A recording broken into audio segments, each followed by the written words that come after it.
Hey, good morning everyone. Friday morning, the 3rd of July, 2020.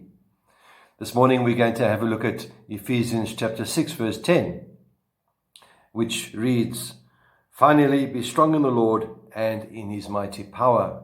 Be strong in the Lord and in his mighty power. These past few days we've been having a look at finishing strong and why remaining strong to the end is important. And we also had a look at persevering through difficulty, maintaining focus, and a dedication to excellence. Today we not conclude, but we just have a look at another little section of this. And we find that finishing strong is very important. Even in the Old Testament, we have examples of both Saul and David in 1 Samuel chapter 28 and chapter 30, how one finished strong and the other one didn't finish strong. 1 Samuel chapter 30 records the situation that David was faced and how he battled in the Lord's strength. David and his men returned to the camp where their wives and children were, only to find that the Amalekites had burned their camp and captured everyone who was living in that camp. We also read about the emotional state of David and his men. Not only were the wives and children of the men in the hands of the enemy, but some of the people also began to speak about killing David. So how did he respond? Well, we'll have a look at that just now. In 1 Samuel chapter 28, we find that Saul found himself also in a pretty much similar situation to what David did. Saul had the army of Philistines that was around him. Yet Saul did something totally opposite. He didn't strengthen himself in the Lord. Rather, he consulted a witch to find out what to do. And so often, much like Saul, we try and resolve our problems or even numb our pain by seeking things other than God. We seek our strength in other places.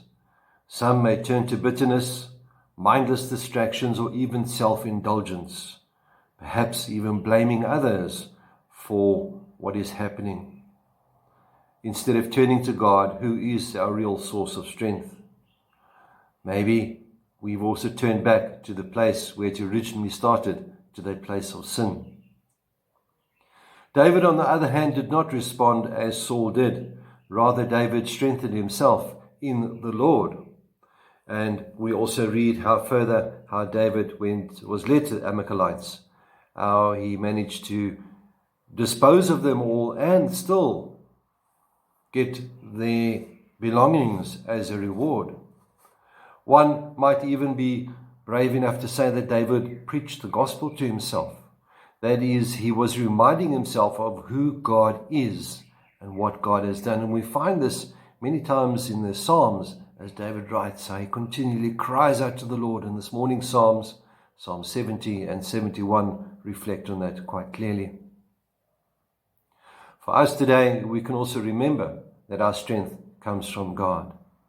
Just as David cried out to the Amalekites, or cried out to the Lord, and was led to defeat the Amalekites, so too we are able to cry out to God and defeat what is in front of us.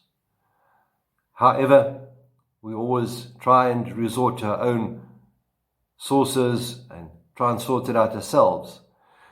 And oftentimes our weaknesses are exploited by others to make us fall. Even at our best, we are weak and we need God's strength. God has given us the armor, if we read in Ephesians chapter 6, verses 10 onwards, to help defeat that which is against us.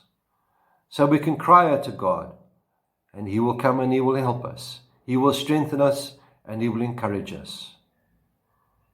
Question that I need to leave with you is, how are you responding to the battles that you're facing? How and where are you getting your strength from? Are you still planning on finishing strong? My dear friends, may the Lord be with you. May he bless you. May he cause his face to shine upon you. May he strengthen you and encourage you always. Goodbye.